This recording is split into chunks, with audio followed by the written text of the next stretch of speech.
Hello everyone, welcome to the class. I hope कि आप सब लोग ठीक होंगे और पढ़ाई लिखाई भी कर रहे होंगे। डिफरेंशियल इक्वेशन आपका नेक्स्ट चैप्टर है जिसके बारे में हम लोग बात कर रहे हैं। क्या बात कर रहे हैं? तो हैंड आउट सोल्यूशन डिस्कशन चल रहा है। यहाँ पे हैंड आउट आप लोगों के पास है, सोल्यूशंस भी अवेलेबल हैं वहाँ पे। उसके बावजूद इंस्टेड ऑफ दैट, अगर कहीं पे किसी बच्चे को लगता है कि नहीं बात समझ में आ रही है, तो हमने कहा कि उसके लिए एक प्रॉपर डिस्कशन भी होना चाहिए ऑन ईच क्वेश्चन पे कि क्या और क्यों करा गया है उसमें। तो उसी के लिए हम लोग बात कर रहे हैं और सो फार हम लोग एप्लीकेशन ऑफ इंटीग्रल तक बात कर चुके हैं। आज की क्लास में हम लोग डिफरेंशियल इक्वेशन स्टार्ट कर रहे हैं, जो कि आपका नेक्स्ट चैप्टर है। क्या बात कर रहे होंगे क्लास में? तो ऑब्जेक्टिव की बात करेंगे, मल्टीपल चॉइस जो क्वेश्चन हैं आपके, वो very short answer type questions की बात करेंगे। हम बात कर रहे होंगे शॉर्ट आंसर टाइप क्वेश्चंस की। ठीक है, अगला जो उस पे होगा उसके बाद हम लोग केस स्टडी बेस्ड क्वेश्चन और लॉन्ग आंसर बेस्ड क्वेश्चन के बारे में बात करेंगे। ठीक है, स्टार्ट करते हैं डिस्कशन को। और उससे पहले टोटल ऑफ 27 क्वेश्चंस हैं इस पर्टिकुलर चैप्टर्स में। ठीक है, जिसमें आपको 125 मिनट सॉल्विंग टाइम गिवन है और 175 मिनट जो है लर्निंग टाइम है। लर्निंग टाइम से वी मीन बाई कि आपको हर क्वेश्चन को समझ के सॉल्व करने में कितना टाइम लगना चाहिए। सॉल्विंग टाइम इट जस्ट कि आपको सब कुछ पता है, सिर्फ और सिर्फ इन क्वेश्चंस को सॉल्व करना है, तो कितना टाइम आप ले रहे हो। जो भी टाइम लीजिए, जो सॉल्विंग टाइम है एटलीस्ट एक बार आप समझने में, चलो ठीक है, किसी को कम किसी को ज्यादा थोड़ा सा लग सकता है, we understand that. But solving time पे जब हम बात करते हैं तो हम कहते हैं कि यहाँ पे इससे कम टाइम लगना चाहिए, इससे ज्यादा नहीं लगना चाहिए। अगर इससे ज्यादा लग रहा है तो आपकी प्रैक्टिस आपको थोड़ा और करने की जरूरत है, अपने टाइम को थोड़ा रिड्यूस करने की जरूरत है। जितना प्रैक्टिस करते जाएंगे टाइम उतना रिड्यूस होता जाएगा। ठीक है, आपकी कैलकुलेशन, आपकी प्रिसीजन, वो सारी चीजें इंक्रीज होती चली जाएंगी और टाइम रिड्यूस हो जाएगा अपने आप ही। ठीक है, क्वेश्चंस पे आते हैं, बात करते हैं। सबसे पहला क्वेश्चन जो है आपके 2025 का है, 2025 में पूछा हुआ सवाल है। कहता है कि which of the following is not a homogeneous function of x and y. कभी भी कोई भी फंक्शन अगर मेरे पास है, let's say x of x और वाई का कोई फंक्शन है, एफ ऑफ एक्स वाई, तो हमने कहा कि अगर मैं इस फंक्शन में क्या करता हूँ, एक्स की जगह पे लेमडा एक्स और वाई की जगह पे अगर लेमडा वाई पुट करता हूँ और यहाँ से लेमडा के power n of x y अगर इस तरीके से मुझे रिजल्ट होता है, तो हम कहते हैं कि ये एन डिग्री का होमोजेनस फंक्शन है। ठीक है, ठीक है, होमोजेनस फंक्शन है। जब अब अच्छा, इसमें क्या पूछा गया, विच of the following is not a homogeneous function. ठीक है, ये है। इसके अलावा हमने कहा कि जब यही फंक्शन डिफरेंशियल इक्वेशन के अंदर यूज हो जाता है, तो हम कहते हैं कि अगर लेमडा के power 0 f of x y में ये कन्वर्ट हो रहा है, तो हम ये कहते हैं कि ये होमोजेनस फंक्शन है ऑफ डिग्री 0 और डिफरेंशियल इक्वेशन में यूज होता है। इन जनरल लेमडा के पावर एन होता है। तो आप फंक्शन में पुट कर दीजिए एक्स की जगह पे लेमडा एक्स, वाई की जगह पे लेमडा वाई, और देखिए क्या लेमडा के पावर एन कॉमन आ रहा है क्या। तो अगर आप देखोगे यहाँ पे अगर पुट करते हो पहले वाले में, तो ये हो जाएगा जो फंक्शन है एफ ऑफ एक्स वाई, यहाँ पे बात करो तो वाई स्क्वायर और यहाँ पे एक्स वाई है। अगर मैं यहाँ पे f of lambda x lambda y put करता हूँ, तो यहाँ पे लेमडा स्क्वायर वाई स्क्वायर हो जाएगा और यहाँ पे भी लेमडा स्क्वायर एक्स वाई हो जाएगा। ठीक है, क्योंकि लेमडा एक्स लेमडा वाई करोगे तो लेमडा स्क्वायर। अब यहाँ पे मेरे पास क्या हो रहा है, लेमडा स्क्वायर बाहर आ रहा है, वाई स्क्वायर और यहाँ पे एक्स वाई हो रहा है। अब ये तो मेरे पास फंक्शन ही है एफ ऑफ एक्स वाई जो हम लेके चले थे, तो क्या ये होमोजेनस है? हाँ, डेफिनेटली ऑफ डिग्री 2, तो ये तो होमोजेनस है। यहाँ पे बात करोगे तो फिर से यहाँ पे लेमडा एक्स होगा, 3 लेमडा वाई होगा, लेमडा कॉमन हो जाएगा, तो ये भी होमोजेनस फंक्शन है। ठीक है, यहाँ पे जब पुट करोगे तो lambda y by lambda x, lambda lambda cancel out हो जाएगा। यहाँ पे लेमडा एक्स लेमडा वाई, ये भी लेमडा लेमडा कैंसिल आउट होता है। बेसिकली लेमडा के पावर 0 आप कह सकते हो कि बाहर आ जाएगा। लेकिन जब डी वाले फंक्शन की अगर मैं बात करूं, which is of f of x y, जो कि क्या है, टेन ऑफ एक्स है माइनस सेक ऑफ वाई है। अगर इसमें मैं क्या करता हूँ, f of lambda x lambda y replace करता हूँ, तो ये हो जाएगा टेन ऑफ लेमडा एक्स और सेक ऑफ लेमडा वाई। क्या मैं इसके आर्गुमेंट से लेमडा को बाहर कर सकता हूँ? नहीं। ठीक है, तो it can not be possible कि हम यहां से क्या कर ले, लेमडा की पावर एन कॉमन ले ले। लेमडा की power n is not common here. ठीक है, आप ऐसे लिख सकते हैं। तो हमने कहा कि इन दैट केस आप क्या बोलोगे कि ये जो है आपका होमोजेनस नहीं है। तो आपसे पूछा गया कौन सा नहीं है, तो बाकी 3 है बट ये होमोजेनस आपका नहीं है, तो डी ऑप्शन करेक्ट हो जाएगा। बात समझ में आ रही है? चलिए नेक्स्ट की बात करते हैं। दूसरा क्वेश्चन है, कहता है कि integrating factor linear differential equation के अंदर आपको मिलता है।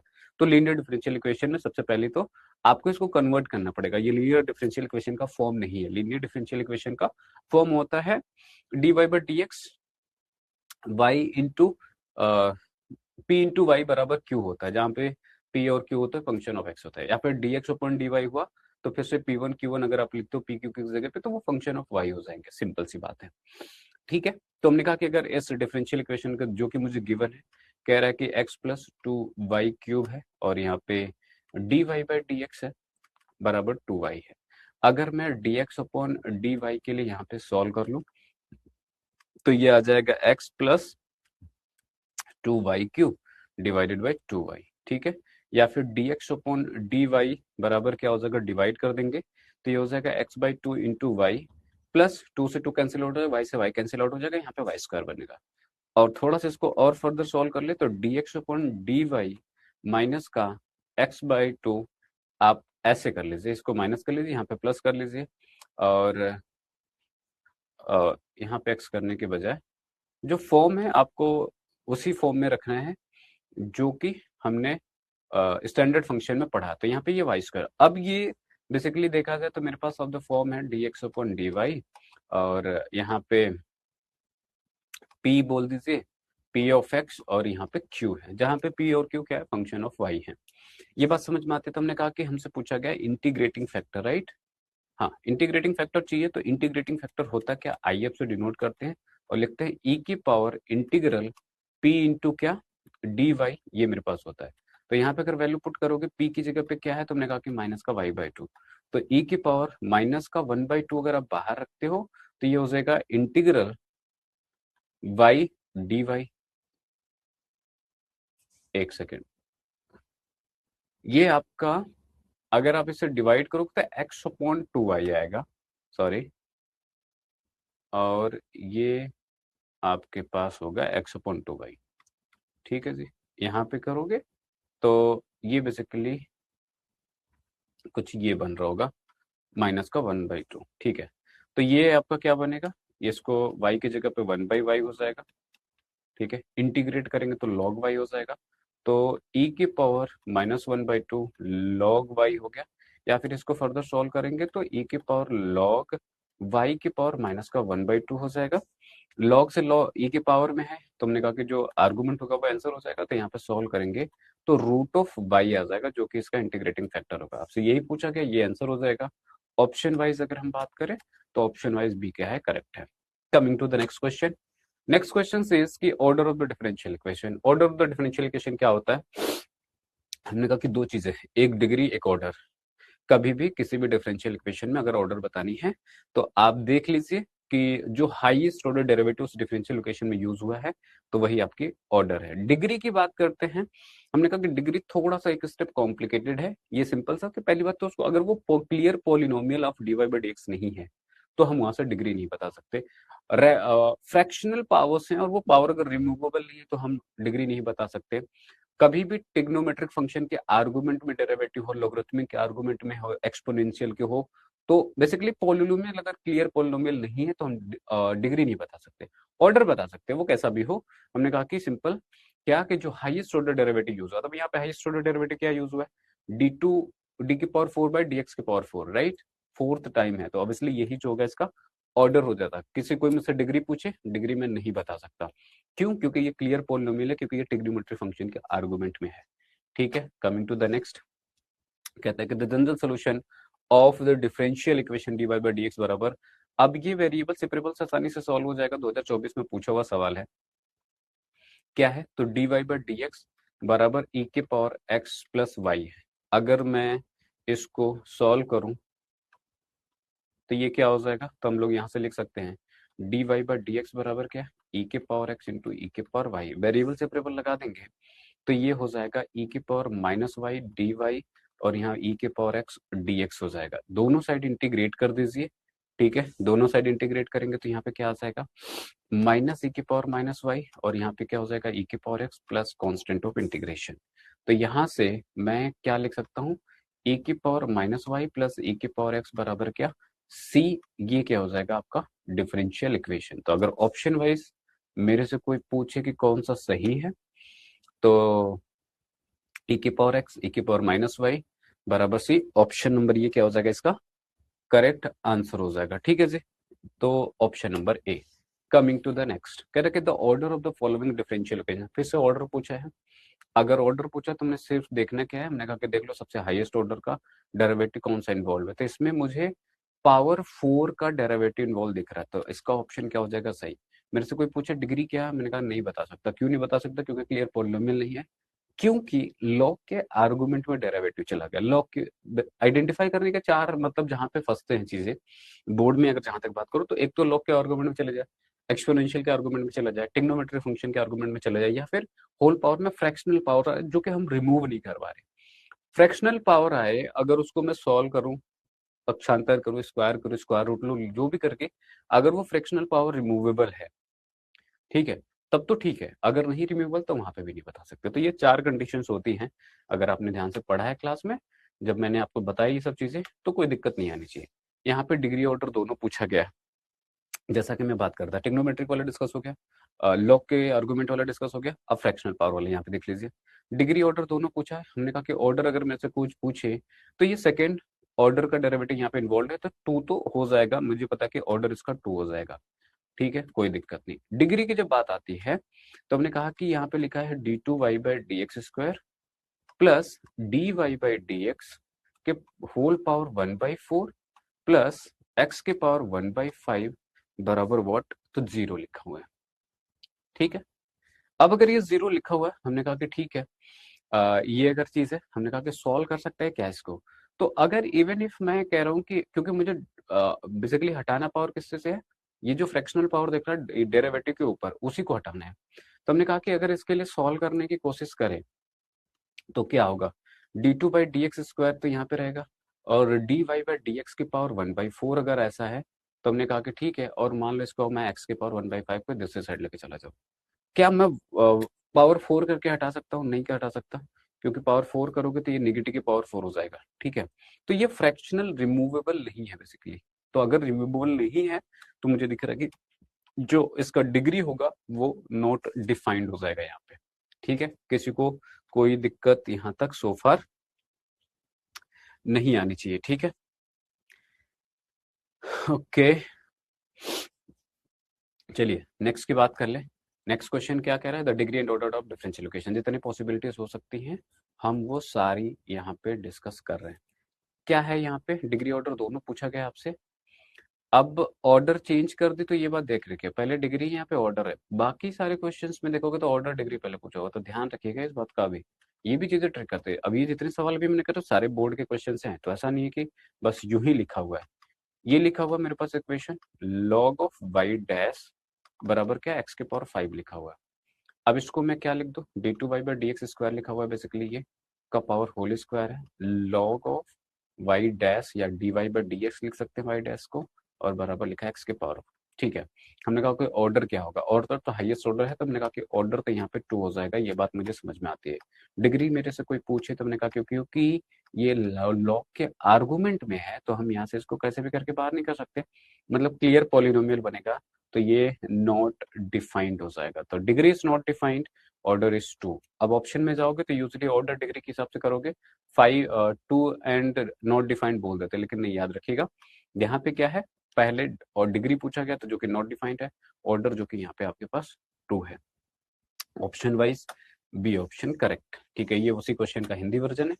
Coming to the next question, degree of the differential equation, degree पूछा गया है, ऑर्डर नहीं पूछा है। अब इसको देखोगे तो हमने कहा कि सिर्फ मुझे इतना देखना है कि डिग्री के लिए यहाँ पे मुझे दिख रहा है कि साइन के आर्गुमेंट में है, ट्रिग्नोमेट्रिक फंक्शन के आर्गुमेंट में है, ये सीधा नॉट डिफाइंड, क्योंकि आर्गुमेंट से कभी भी वो बाहर नहीं आएगा, तो क्लियर पॉलिनोमियल नहीं बनेगा। क्लियर पॉलिनोमियल नहीं बनेगा तो ऑब्वियसली उसका हम डिग्री नहीं बता सकते। कह रहे कि the number of arbitrary constant in the particular solution of the differential equation log d Y by D x बराबर 3x plus 4y where y of 0 बराबर 0 गिवन है। हमने कहा कि सिंपल सी बात यह है कि जो भी आर्बिट्ररी कांस्टेंट होते हैं वो आपके जनरल सॉल्यूशन के अंदर आते हैं, पर्टिकुलर सॉल्यूशन के अंदर नहीं आते। तो अगर ये पर्टिकुलर सॉल्यूशन में पूछ रहा है तो इसके अंदर आर्बिट्ररी कांस्टेंट कितने होंगे, 0 होंगे। कोई भी आर्बिट्ररी कांस्टेंट आपके अंदर पर्टिकुलर सॉल्यूशन के अंदर नहीं मिलेगा आपको कभी भी। तो ये बस खाली ट्रिक करने के लिए, कंफ्यूज करने के लिए बोला गया है। और होगा ये कि जब जैसे मान लो इसको सॉल्व भी करेंगे तो आप सॉल्व करके देख लेना, सॉल्यूशन में इसके कभी भी आपको आर्बिट्ररी कांस्टेंट मिलेगा नहीं, क्योंकि y ऑफ 0 बराबर 0 पुट करोगे तो वहां से जो भी कांस्टेंट होगा वो अपने आप ही रिमूव हो जाएगा। ठीक है,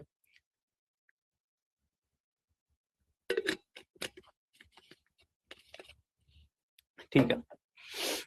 आगे बात करें, अगला कहता है कि integrating factor of the differential equation. ठीक है, सिमिलर टाइप का क्वेश्चन एक ऑलरेडी हम लोग कर चुके हैं। ठीक है, अब ये भी पूछा हुआ है तो ऑब्वियसली यहाँ पे रखना पड़ा है।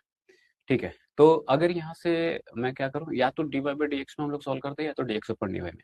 अब अगर यहाँ पे इसको मैं से डिवाइड करूंगा D Y by D x के हिसाब से तो कुछ मिलेगा नहीं। D x upon D Y के टर्म में अगर इसको आप कन्वर्ट करोगे तो आपको दूसरा फॉर्म ऑफ जो लीनियर डिफरेंशियल इक्वेशन है उसमें मिल जाएगा। तो X plus two Y square D Y by D x बराबर है मेरे पास Y. D x upon D Y के लिए मैं सॉल्व करूंगा तो X plus two Y square divided by y ये आपको मिल जाएगा। तो d x upon D y बराबर क्या मिलेगा, x by y plus two Y square by y होगा, एक वाई से एक वाई कैंसिल आउट हो जाएगा। इस वाले टर्म को अगर मैं इस साइड लेके आऊं तो d x upon D y plus minus का 1/y इंटू एक्स लिख सकता हूँ इसको, और ये मिल जाएगा आपके पास 2y। ठीक है, इंटीग्रेटिंग फैक्टर ही पूछा गया। ठीक है, तो इंटीग्रेटिंग फैक्टर अब ये मेरे पास p है, राइट। अगर ये p है तो हमने कहा कि IF कैसे निकालते हैं, तो e के पावर इंटीग्रल p इंटू क्या डी वाई, और अगर यहाँ पे वैल्यू पुट कर देंगे तो माइनस को बाहर करके आप यहाँ पे 1/y डी वाई लिख सकते हैं। 1/y का इंटीग्रल log y होता है, तो e की पावर log y कर सकते हो, या फिर इस माइनस को रिमूव करेंगे तो e की पावर log ऑफ 1/y होगा, तो ये 1/y में रिजल्ट कर देगा। तो ये मेरे पास इंटीग्रेटिंग फैक्टर हो जाएगा। ठीक है, IF बराबर क्या हो जाएगा, यहाँ से लिख लीजिए, तो IF इज 1/y। ठीक है, तो ये हो गया मेरे पास 1/y। बात करें ऑप्शन वाइज तो यहाँ पे डी ऑप्शन जो है वो करेक्ट है। ठीक है, चलिए बात करते हैं नेक्स्ट की। अगेन इंटीग्रेटिंग फैक्टर, मैंने कहा कि ऑब्जेक्टिव में जो क्वेश्चन बनते हैं, क्या अगर पूरे सिलेबस में बोला तो हमने क्या है, 3 डिफरेंशियल इक्वेशन है, राइट। या तो उनमें से कोई पूछेगा, और उनमें से पूरा सोल्यूशन तो नहीं पूछ सकता क्योंकि वो ऑब्जेक्टिव के लेंथ के हिसाब से बनेगा नहीं। तो इंटीग्रेटिंग फैक्टर एक इंपॉर्टेंट हो गया, दूसरा डिग्री ऑर्डर इंपॉर्टेंट हो गया, तीसरा डिफरेंशियल इक्वेशन से रिलेटेड कोई कॉन्सेप्ट जैसे कि आर्बिट्रेरी कांस्टेंट कितने होंगे क्या होंगे, यही घूम फिर के बन सकता है, या फिर बहुत शॉर्ट फॉर्म में वेरिएबल सेपरेबल का कोई क्वेश्चन दे सकता है। इसके अलावा ऑब्जेक्टिव में कुछ नहीं बनता है। ठीक है, यहाँ पे बात करें क्या गिवन है, कह रहा है कि d Y by D x plus 2/x into y बराबर 0 गिवन है। इसका मुझे इंटीग्रेटिंग फैक्टर निकालना है। ठीक है, अब d Y by D x का फॉर्म है, तो हमने कहा कि यहाँ से अगर कंपेयर करोगे तो p की वैल्यू क्या दिख रही है मुझे, 2/x दिख रही है। ठीक है, अगर ये 2/x है तो हमने कहा कि इंटीग्रेटिंग फैक्टर जो होता है वो होता है e की power integral p into D x, right. निकाल लीजिए, अगर मैं 2 को बाहर करके लिख दूं तो e की पावर 2 तो बाहर हो जाएगा, 1/x हो जाएगा, और यहाँ पर dx हो जाएगा। क्या वैल्यू मिलेगी, हमने कहा कि x का करोगे तो log x हो जाएगा, इस 2 को उसके पावर में लेके जाओगे तो आप लिख सकते हो यहाँ से 2 ऑफ log x स्क्वायर। अब यहाँ पे बेस ये दोनों सेम है तो इसका ये जो आर्गुमेंट है वो आंसर हो जाएगा। तो इंटीग्रेटिंग फैक्टर जो आपके पास आएगा वो आएगा एक्स स्क्वायर। ऑप्शन वाइज देखें तो बी ऑप्शन करेक्ट है। ठीक है, आते हैं नेक्स्ट पे। नेक्स्ट कहता है कि the value of n such that differential equation is a homogeneous. Homogeneous differential equation होने के लिए जो फंक्शन होना चाहिए वो ऑफ डिग्री 0 होना चाहिए। ठीक है, डिग्री 0 होना चाहिए। हमने कहा कि यहाँ पे अगर मैं बात करूं तो यहाँ पे गिवन है आपका x की power n d Y by D x बराबर क्या y log y minus log x plus 1 लिखा हुआ है। D Y by D x के हिसाब से आप पहले सॉल्व करिए इसको, तो ये हो जाएगा y x की पावर n, और यहाँ पे log y माइनस log यहाँ पे क्या हो, x प्लस का 1, ठीक है। तो हमने कहा कि अगर ये जो भी है लेमडा एक्स लेमडा आप पुट करते हो, तो हमने कहा कि सेम चीज बाहर आना चाहिए आर्गुमेंट से। अब अगर यहाँ पे लेमडा की वैल्यू मैं 1 कर दूं, ठीक है, सॉरी लेमडा की नहीं, यहाँ पे n की वैल्यू अगर मैं यहाँ पे 1 पुट कर दूं, तो ये जो डिफरेंशियल इक्वेशन होगा dy बाई डी एक्स, और यहाँ पे y बाई एक्स हो जाएगा, और यहाँ पे log y minus log x हो जाएगा, ठीक है। अब यहाँ पे जब पुट करोगे तो यहाँ से लेमडा लेमडा क्या हो जाएगा, कैंसिल आउट होके इसको मैं लिख सकता हूँ लेमडा के पावर 0, ठीक है। तो लेमडा की पावर अगर 0 आ रहा है तो हमने कहा कि ये होमोजेनियस डिफरेंशियल इक्वेशन होगा। तो बेसिकली n की वैल्यू जो होनी चाहिए यहाँ पे वो क्या होनी चाहिए, तो वो 1 होनी चाहिए, ठीक है। Coming to the next question, कह रहा है कि what is the general solution of the differential equation. Differential equation given है, आपसे इसका जनरल सॉल्यूशन पूछा गया है, ठीक है। तो लिखा जो है उसको मैं लिख लेता, तो d Y by D x लिखा हुआ पावर में, या फिर एक लाइन अगर इसमें आप ऐड ऑन करना चाहते हो तो इसको ये एक्चुअली लिखा हुआ है वाई डैश बराबर क्या एक्स लिखा हुआ है, ई की power d Y by D x लिखा हुआ है, यहाँ पे एक्स लिखा हुआ है। अगर दोनों साइड आपका लॉग ले लेते हैं तो d Y by D x और यहाँ पे लॉग एक्स हो जाएगा। तो यहाँ पे अगर मैं सॉल्व कर लूँ तो ये बेसिकली क्या हो जाएगा, d Y by D x बराबर लॉग एक्स हो जाएगा। वेरिएबल सेपरेबल लगा दीजिए, तो डी वाई बराबर क्या हो जाएगा, log x dx हो जाएगा। आप दोनों साइड इंटीग्रेट कर दीजिए, और इंटीग्रेट करेंगे तो यहाँ पे y मिलेगा मुझे। और अब इसको जब सॉल्व करोगे तो ये log x है, इंटीग्रल करना है मुझे। अब log x का डिफरेंशियल तो होता नहीं है, बट हम लोग यहाँ पे 1 इंटू करके क्या करते हैं, इंटीग्रल बाई पार्ट्स यूज कर लेते हैं। तो जब इंटीग्रल बाई पार्ट्स का यूज करोगे यहाँ पे 1 मल्टीप्लाई करके, ठीक है, तो क्या मिलेगा, हम लोग लिखते हैं। अब ये आईलेट यूज करोगे, आईलेट में जो लोगरिथमिक फंक्शन है वो पहले आता है, तो कैसे लिखते हैं, अच्छा इसको लिख देता हूँ मैं एक लाइन थोड़ा सा, ये तो y हो जाएगा, यहाँ पे कोई दिक्कत नहीं है। यहाँ पे लिखते हैं first function which is log x, integral of second 1 का इंटीग्रल करोगे तो यहाँ पे x आ जाएगा, माइनस फर्स्ट का डिफरेंशियल log x का डिफरेंशियल करोगे तो x 1 बाई एक्स आ जाएगा। अब 1 का इंटीग्रल सेकंड का इंटीग्रल तो यहाँ पे x आएगा, और इस जो आए इस पूरे का फिर से again integral plus constant of integral, तो y बराबर x log x, और ये कैंसिल आउट हो जाएगा, 1 बचेगा, 1 का इंटीग्रल करोगे तो फिर से x हो जाएगा प्लस का c, ठीक है। क्या ऑप्शंस गिवन है ऐसे, हाँ डेफिनेटली गिवन है बी ऑप्शन। अगर आप देख रहे हो तो एग्जैक्टली ऑफ दिस फॉर्म है, तो आपका b option is the correct answer for this particular question, ठीक है। कमिंग टू द नेक्स्ट, अब यहाँ पे ऑब्जेक्टिव खत्म होता है, टोटल 13 ऑब्जेक्टिव थे। जो पॉसिबल टाइप ऑफ क्वेश्चंस बन सकते हैं जिस कॉन्सेप्ट पे, वो सारे हमने इसमें इनपुट किए हैं, सारे इसमें इंक्लूडेड है।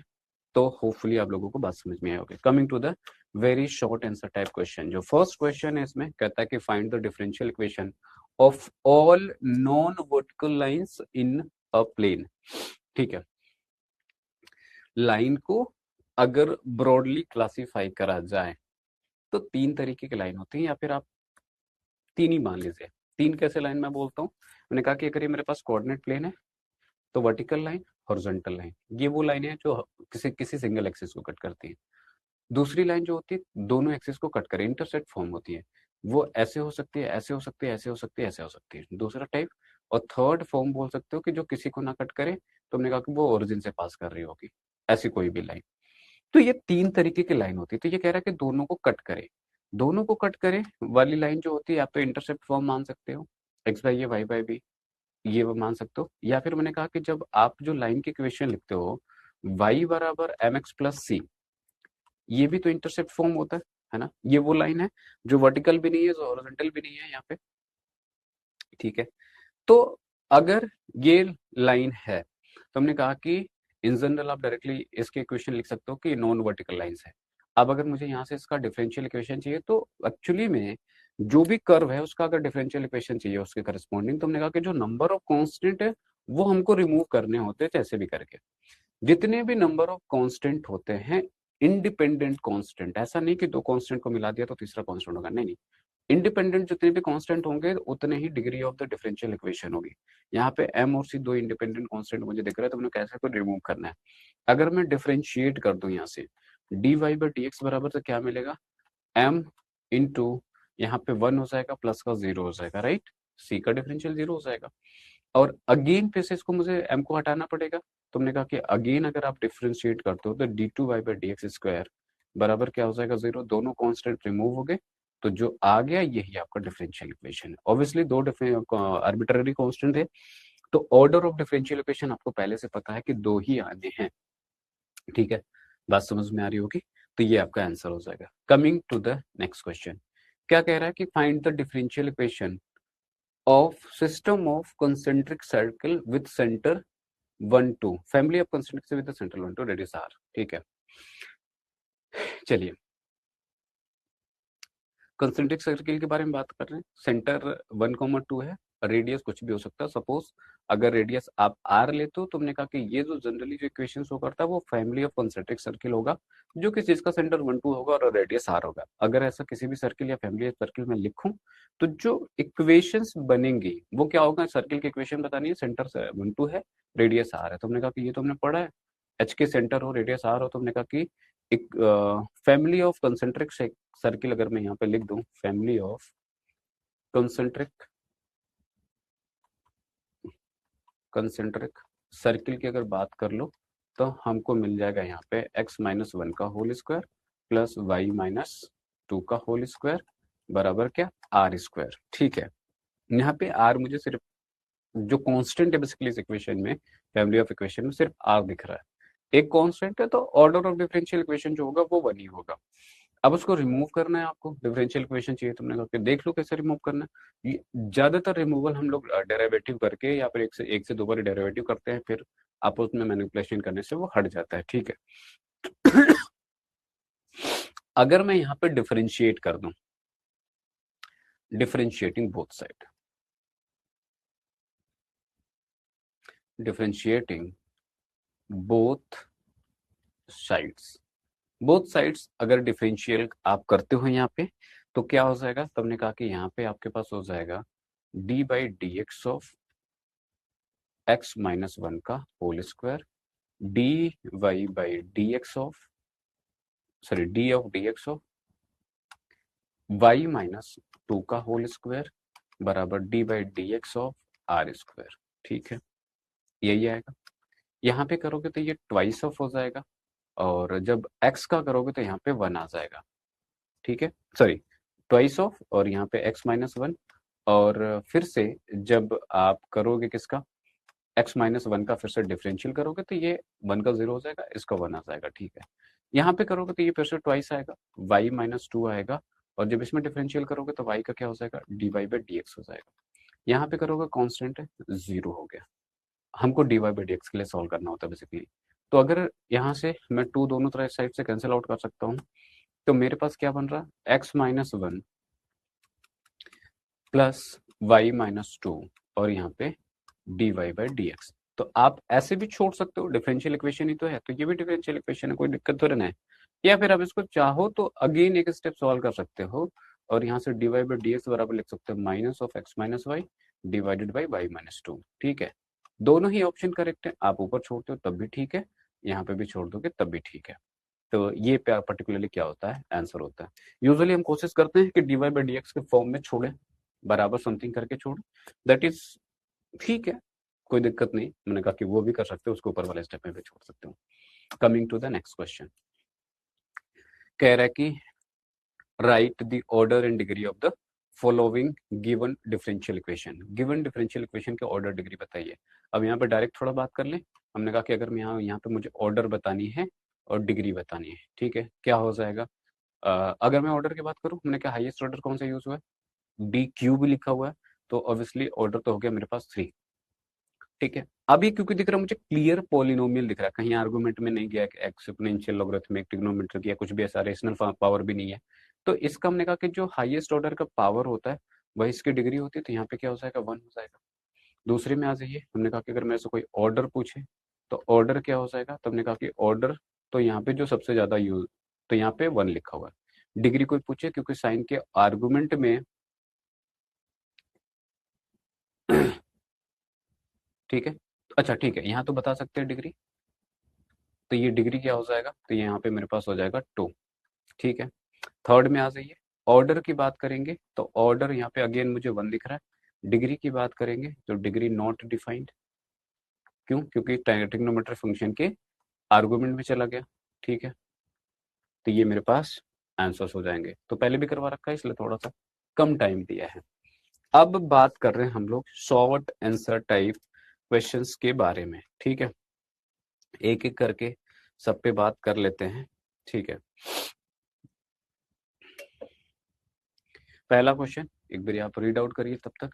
कह रहे कि find the general solution of this, general solution बतानी है इस पर्टिकुलर क्वेश्चन का।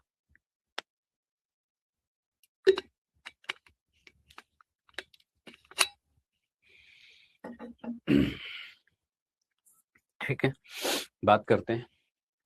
तुमने कहा कि पहला तो हमारा काम यही होता है कि इसको आइडेंटिफाई करें कि ये फंक्शन कैसा है। तीन तरीके के हमने डिफरेंशियल इक्वेशंस पढ़े हैं, वेरिएबल सेपरेबल, होमोजीनस और लीनियर। तो इनमें से कोई एक फॉर्म होना चाहिए, जो फॉर्म होगा उसके हिसाब से हमारा सोल्यूशन होगा। होने के लिए टोटल 6 फॉर्म्स हम पढ़ते हैं डिफरेंशियल इक्वेशन में, बट आपके बोर्ड की बात करें तो ये 3 से ज्यादा नहीं है, ठीक है। तो मैं अगर एक बारी गिवन लिख लूं तो यहाँ पे गिवन है और क्या है, तो ये कह रहा है कि y square d x plus x square minus x y plus y square d y बराबर क्या है, 0 है, ठीक है। ठीक है, अब पहली बात तो इसको dy बाई डी एक्स के लिए सॉल्व कर लेते हैं। अगर dy बाई डी एक्स के लिए मैं सॉल्व करता हूं तो क्या आएगा? ठीक है। तो यहां से वाई स्क्वायर डी एक्स बराबर मैं क्या लिख सकता हूँ, minus of x square minus x y plus का वाई स्क्वायर डी वाई, ठीक है। अगर यहां से मैं d x upon D y निकाल लूँ, d Y by D x मैंने नहीं निकाला क्योंकि मैंने कहा कि इसके अंदर डिवाइड करेंगे तो फिर ये मेरे लिए कैलकुलेट करना टिपिकल हो जाएगा। यहाँ से डिवाइड करके ये थोड़ा सिंप्लीफाई हो जाएगा। तो d x upon D y बराबर मैं लिख सकता हूँ एक्स स्क्वायर माइनस का एक्स वाई प्लस का वाई स्क्वायर और यहाँ पे बटा में वाई स्क्वायर, ठीक है। यहाँ पे क्या मिल जाएगा, d x upon D y बराबर, अगर अंदर आप डिवाइड कर दोगे तो ये x square by y square हो जाएगा। यहाँ पे वाई से वाई कैंसिल आउट हो जाएगा तो एक्स बाई वाई हो जाएगा और यहाँ पे 1 हो जाएगा। अब ये मुझे दिख रहा है कि क्या है, तो ये देख के ही पता चल लग रहा है कि ये होमोजेनस फंक्शन है, ठीक है। अगर होमोजेनस आपको देख के आइडेंटिफाई नहीं कर रहा, वाई बाई एक्स या एक्स बाई वाई का फॉर्म बने तो हमने कहा कि ये होमोजेनस होता है अगर थ्रू आउट हर एक टर्म में ऐसा बन रहा हो तब। तो ये होमोजेनस मुझे दिख रहा है। आप चाहो तो lambda x lambda y put करके भी देख सकते हो, ठीक है। अगर ये होमोजेनस है तो हमने कहा कि अगर क्लियरली यहाँ पे एक लाइन लिख लेंगे, clearly it is a homogeneous differential equation. Homogeneous differential equation है तो हमने कहा सॉल्व करने का क्या तरीका, अगर d Y by D x बराबर ये फॉर्म बनता है वाई बाई एक्स का तो हम वाई बाई एक्स को भी मानते हैं। अगर d x upon D y बन रहा है तो एक्स अपॉन वाई को भी मानते हैं। तो यहाँ पे लेट करते हैं, सोल्यूशन वाले स्टेप में आते हैं तो सबसे पहले स्टेप में क्या करते हैं कि एक्स अपॉन वाई को मानते हैं वी। अगर एक्स वाई वाई को मानोगे वी तो वाई बराबर वी एक्स लिख सकते हो, सॉरी वी वाई लिखेंगे, वी वाई हो जाएगा यहाँ पे। और अगर ये वी वाई हो गया, हमने कहा कि अगर दोनों side differentiating differentiating differentiating with respect to y, ठीक है। क्यों करा, क्योंकि मुझे यहाँ पे dx अपॉन dy चाहिए। तो अगर यहाँ से करेंगे तो लेफ्ट साइड में तो मेरे पास dx अपॉन dy हो जाएगा, ठीक है। यहाँ पे कोई दिक्कत नहीं। जब यहाँ पे डिफरेंशिएट करेंगे तो प्रोडक्ट लगाना पड़ेगा। तो first function differential of second, y का y के रिस्पेक्ट में करोगे 1 आ जाएगा, plus second function differential of first, ठीक है, ये मिलेगा। अगर इसको मैं ऊपर वाले इक्वेशन में रिप्लेस कर दूं, इसको और इसको, इन दोनों चीजों को ऊपर वाले इक्वेशन में रिप्लेस कर दीजिए। तो फ्रॉम इक्वेशन नंबर 1, आप ऐसे बोल दीजिए, इक्वेशन नंबर 1 इसको बोल दीजिए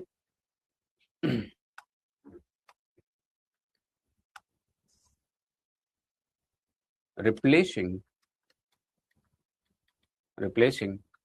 x बराबर वी वाई या फिर x अपॉन वाई को v and d x upon D y in equation 1। ठीक है। अब अगर यहाँ पे रिप्लेस करोगे तो ये तो बन रहा है v plus y dv by dy। यहाँ पे जब रिप्लेस करोगे तो माइनस टाइम्स था पहला x अपन y का होल स्क्वायर, तो इसको करेंगे तो ये v स्क्वायर बन जाएगा, minus y by x upon y था तो ये भी बनेगा, प्लस का 1 बनेगा, यही बन रहा है क्या? एक बार जरा देखते हैं। तो ये ठीक है, ये भी स्क्वायर हो जाएगा, ये भी हो जाएगा, और यहाँ पे 1 ऑलरेडी है। अब इसको मुझे सॉल्व करना है, तो ये है v प्लस वाई डी भी बाई डी वाई बराबर, अगर माइनस से मल्टीप्लाई करूंगा तो ये क्या हो जाएगा, प्लस हो जाएगा, ये प्लस का 1 हो जाएगा, दोनों साइड v है, कैंसिल आउट हो जाएगा। तो इसको मैं लिख सकता हूँ y d b upon D y बराबर 1 माइनस भी स्क्वायर। अब यहाँ पे इतना करने के बाद आप सबको पता है कि हम फिर से लगाते हैं क्या, वेरिएबल सेपरेबल। तो यहाँ से मैं 1 upon 1 minus v square d भी लिख सकता हूँ, और यहाँ पे 1 बाई वाई डी वाई लिख सकते हैं। दोनों तरफ साइड इंटीग्रेट कर देंगे, और इंटीग्रेट करेंगे तो इसका इंटीग्रल क्या है सबको पता है, ये तो स्टैंडर्ड फॉर्मूला है, ये tan इनवर्स v हो जाएगा, और यहाँ पे करोगे तो ये log y हो जाएगा प्लस कांस्टेंट ऑफ इंटीग्रेशन। क्या पूछा गया, अच्छा v को यहाँ से रिप्लेस कर दीजिए, तो ये हो जाएगा tan इनवर्स ऑफ v क्या था, तो x अपॉन y था, ठीक है, और यहाँ पे log y प्लस का c। ऑप्शन सब्जेक्टिव क्वेश्चन आपसे जनरल सोल्यूशन पूछा गया, ठीक है, तो ये आपका क्या हो जाएगा, इस पर्टिकुलर क्वेश्चन का जनरल सोल्यूशन मिल जाएगा आपको, ठीक है, यही क्या होगा, आंसर हो जाएगा, ठीक है, ये tan इनवर्स है, ठीक है, तो ये आंसर है। अब प्रोसीजर यही होता है, चाहे लीनियर की बात कर ली मैंने, लीनियर में भी सोहर अभी मैंने कोई क्वेश्चन नहीं करे हैं, वेरिएबल सेपरेबल कर दिया, होमोजेनस मैंने बता दिया है, इंटीग्रेटिंग फैक्टर जो कि लीनियर का पार्ट होता है वो हमने जरूर सॉल्व किया है कई सारे क्वेश्चंस में। तो coming to the next question, ठीक है, नेक्स्ट क्वेश्चन क्या है, कह रहा है कि द सोल्यूशन ऑफ, इसका क्या सोल्यूशन क्या होगा। अब ये क्वेश्चन वैसे मैंने पहले भी करवा रखे हैं, e की पावर एक्स वाई वाला करके था, तो ये भी तकरीबन सिमिलर टाइप का ही है। तो हमने कहा कि अगर इसके मैं सोल्यूशन की बात करूं तो ये d Y by d s, पहली बात तो जो गिवन लिखते हैं उसको एक लाइन में, टू की पावर वाई माइनस एक्स लिखा हुआ है, इसको मैं बेसिकली क्या लिख सकता हूँ, d Y by D x बराबर टू के पावर वाई इंटू टू के पावर माइनस एक्स लिख सकता हूँ। अगर इसको वेरिएबल सेपरेबल लगा दो तो टू के power minus of y d y बराबर टू के power minus x d x हो जाएगा, राइट। इंटीग्रेट कर सकते हैं बोथ साइड वेरिएबल सेपरेबल लगाने के साथ साथ साथ। तो इसको जब इंटीग्रेट करेंगे तो ये क्या आएगा, टू की power minus y divided by क्या, लॉग टू आपका आ जाएगा, यहाँ पे भी वैसे सिमिलर हो जाएगा कि टू की पावर माइनस एक्स, और यहाँ पे divided by log two plus constant of integration.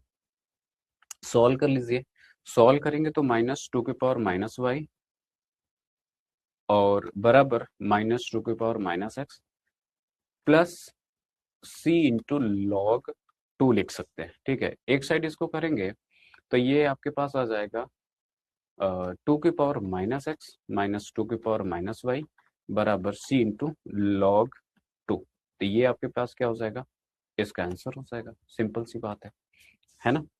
तो इस पर्टिकुलर क्वेश्चन का ये आंसर होगा। इसका सोल्यूशन मैंने ऑलरेडी यहाँ पे लिखा हुआ है, तो आप अगर इस टाइम पे इस टर्म में देखना चाहे तो ये आपके पास आंसर हो जाएगा। तो ये आंसर है, या फिर इसको एक अलग कॉन्स्टेंट का नाम देना चाहो तो ये आपके पास आंसर हो जाएगा। Coming to the next question, क्या कह रहा है, solve the differential equation. Differential equation इसको सॉल्व करना है। अब अगर ये दिख रहा है तो मुझे तो डायरेक्टली दिख गया कि ये लीनियर फॉर्म है। लीनियर का अब तक कोई कंप्लीट क्वेश्चन नहीं करा, यहाँ पे कर लेते हैं। तो हमने कहा कि हालांकि अभी भी लॉन्ग और केस स्टडी बेस्ड में आएंगे तो वहाँ पे आपको मिल जाएगा और भी क्वेश्चन, बट स्टार्ट यहीं से कर लेते हैं। हमने कहा कि जो गिवन है यहाँ पे वो क्या है, तो वो है d Y by D x plus का टू एक्स वाई बराबर क्या, वाई लिखा हुआ है, ठीक है। अब अगर यहाँ पे ये लिखा हुआ तो हमने कहा कि ये मुझे दिख रहा है कि लीनियर डिफरेंशियल इक्वेशन है, लीनियर डिफरेंशियल इक्वेशन, जहां पे मुझे p की जगह पे ये दिख रहा है, q की जगह पे ये दिख रहा है, ठीक है। तो सबसे पहला काम, p बराबर क्या, 2x यहाँ पे लिख देते हैं हियर, एंड q बराबर यहाँ पे मुझे y दिखा, ठीक है। हमने कहा कि पहला काम होता है क्या, इंटीग्रेटिंग फैक्टर निकालना। इंटीग्रेटिंग फैक्टर क्या होगा, तो e की power p into what dx हो जाएगा, तो e की पावर यहाँ पे 2x होगा, ठीक है। 2 को बाहर करके मैं x dx यहाँ पे लिख दूं, x को इंटीग्रेट करेंगे तो एक्स स्क्वायर आएगा, तो यहाँ पे ये होगा x square by two, two से टू कैंसिल आउट हो जाएगा, तो यहाँ पे आ गया e की पावर एक्स स्क्वायर। ये मेरे पास आई एफ हो गया, इंटीग्रेटिंग फैक्टर हो गया, ठीक है। ई की पावर क्या, एक्स स्क्वायर, तो हाफ काम तो यहाँ पे कंप्लीट होता है। नाउ इंटीग्रेटिंग फैक्टर निकालने के बाद हम लोग लिखते हैं सोल्यूशन। तो solution is given by y into I F बराबर integral I F into Q plus constant of integration, ठीक है। तो y यहाँ पे रहने दो, e की power x square I F है, इंटीग्रल और यहाँ पे आई एफ ई की पावर एक्स स्क्वायर है, और अगर q की बात करूं मैं तो q यहाँ पे क्या था, अच्छा सॉरी, यहाँ पे हमने किया तो है लेकिन यहाँ पे एक गड़बड़ी कर दी। क्या गड़बड़ हुआ, हमने कहा कि y यहाँ पे होता है, यहाँ पे या तो कांस्टेंट होना चाहिए था या तो फंक्शन ऑफ x होना चाहिए था, बट हमने यहाँ पे ये चीज सही नहीं करी है, ठीक है। तो फिर हटाना पड़ेगा, हटा लेते हैं, कोई दिक्कत वाली बात नहीं है, होता है। क्योंकि एक्चुअली में आपके पास इंटीग्रल ऐसा मिल जाएगा कि आपको अपने आप रियलाइज हो जाएगा कुछ तो गड़बड़ है ना। चलिए, तो यहाँ पे अगर इसको पहली बात तो सही करूँ, पी क्यू नहीं है ये, अभी हटा देते हैं इसको। मैं लीनियर डिफरेंशियल इक्वेशन है, ये बात तो समझ में आ रही है। तो d Y by D x, अगर मैं वाई को यहाँ पे लेके आऊँ तो प्लस का क्या हो जाएगा, 2x माइनस का 1, और यहाँ पे ये y हो जाएगा बराबर 0 होगा। अब यहाँ पे p की वैल्यू क्या है, तो 2x माइनस 1 है, और q की वैल्यू यहाँ पे 0 है, ठीक है। अब इसके हिसाब से हम लोग ये निकाल लेते हैं, इवेलुएट कर लेते हैं, ठीक है। तो सबसे पहला काम क्या करना है, आपको निकालना है इंटीग्रेटिंग फैक्टर, ठीक है।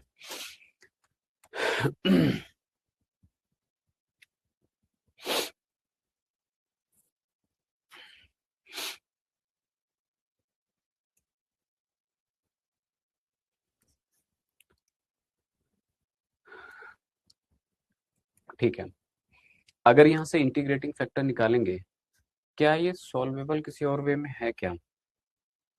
अगर मैं d x upon d Y के फॉर्म में सॉल्व कर लूँ तो 2x माइनस 1, ठीक है, क्यू, ठीक है, करते हैं, देखा जाएगा। तो यहाँ से इंटीग्रेटिंग फैक्टर की अगर मैं बात करूँ तो e की power p into D x लिखते हैं, ठीक है। तो e की पावर अगर आप इंटीग्रल करोगे 2x माइनस 1 का, ठीक है, dx, तो ये क्या बनेगा, तो e के पावर में यहाँ पे x का करेंगे तो एक्स स्क्वायर बाई 2 होगा, तो कैंसिल आउट हो जाएगा, माइनस का x बनेगा। तो ये मेरे पास इंटीग्रेटिंग फैक्टर बन गया, ठीक है। सोल्यूशन लिखेंगे तो y बराबर लिखते हैं, तो y into what, now y into solution, y into I F बराबर क्या है, integral I F into Q plus constant of integration, ठीक है।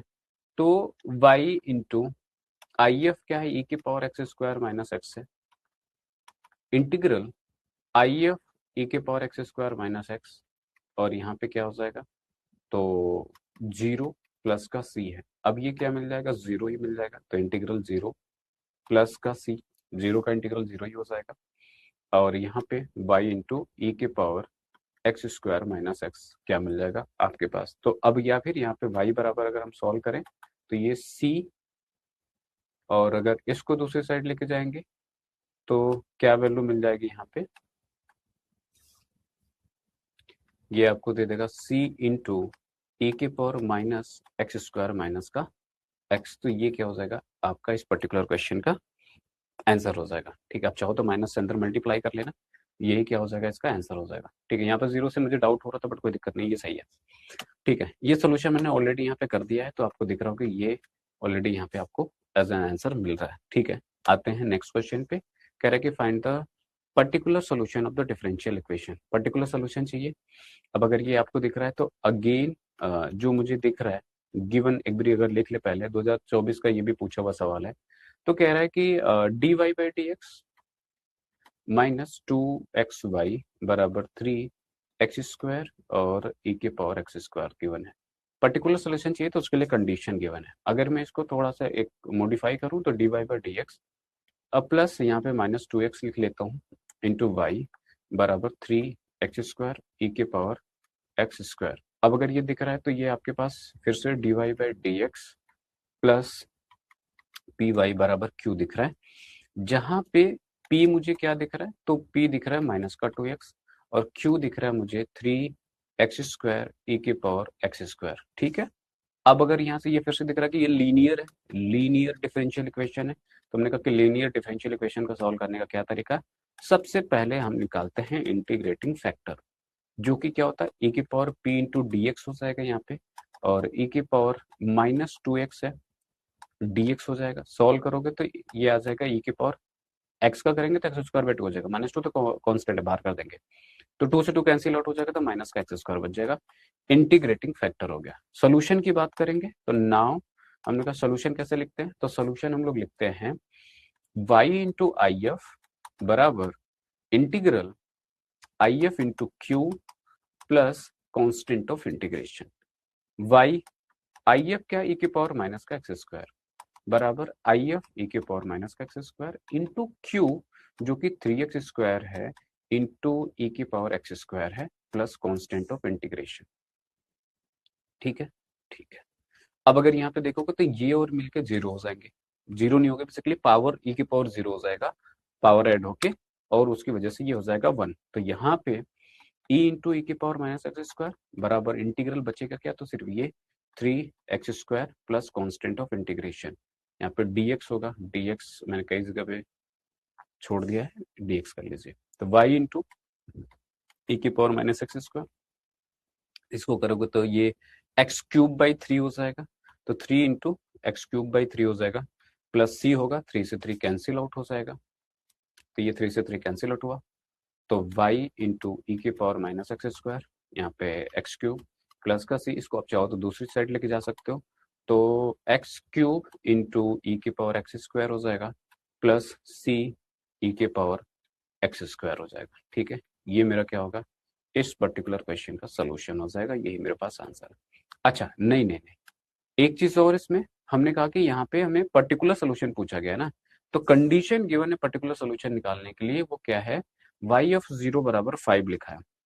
ठीक है, क्या लिखा है, गिवन है आपको y ऑफ 0 बराबर 5, मतलब x की वैल्यू 0 पे y की वैल्यू 5 है, पुट कर लीजिए, c रिप्लेस कर दीजिए, x की वैल्यू 0 पुट करोगे, y की वैल्यू 5 पुट करोगे तो 5 होगा, यहाँ पे x की वैल्यू 0 पुट करोगे तो 0 का क्यूब हो जाएगा, e की पावर 0² हो जाएगा, c इंटू ई की पावर 0 का स्क्वायर, तो ये तो 0 हो गया, तो 5 हो गया, यहाँ पे c हुआ, यहाँ पे e की पावर 0 1 हो जाएगा, c के लिए सॉल्व कर लिया तो c की वैल्यू मुझे क्या मिल रही है, 5 मिल रही है। वापस रिप्लेस कर दीजिए, तो वापस रिप्लेस करेंगे तो y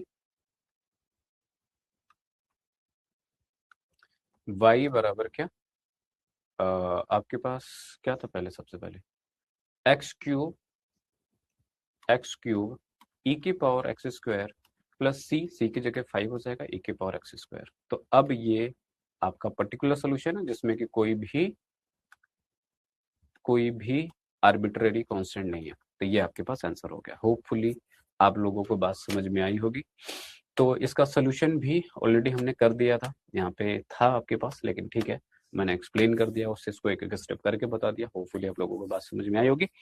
रिमेनिंग क्वेश्चन हम लोग अगले वीडियो में डिस्कस कर रहे होंगे। तो ऑब्वियसली यहाँ तक अगर पहुंचे हो तो वीडियो आपको नेक्स्ट डिस्क्रिप्शन में दिख जाएगा, आप उस पर क्लिक करके आप इसको फर्दर नेक्स्ट वीडियो पे जा सकते हो। ठीक है, so on this note this was all for this particular video, मिलते हैं नेक्स्ट लेक्चर में। Thank you all for watching.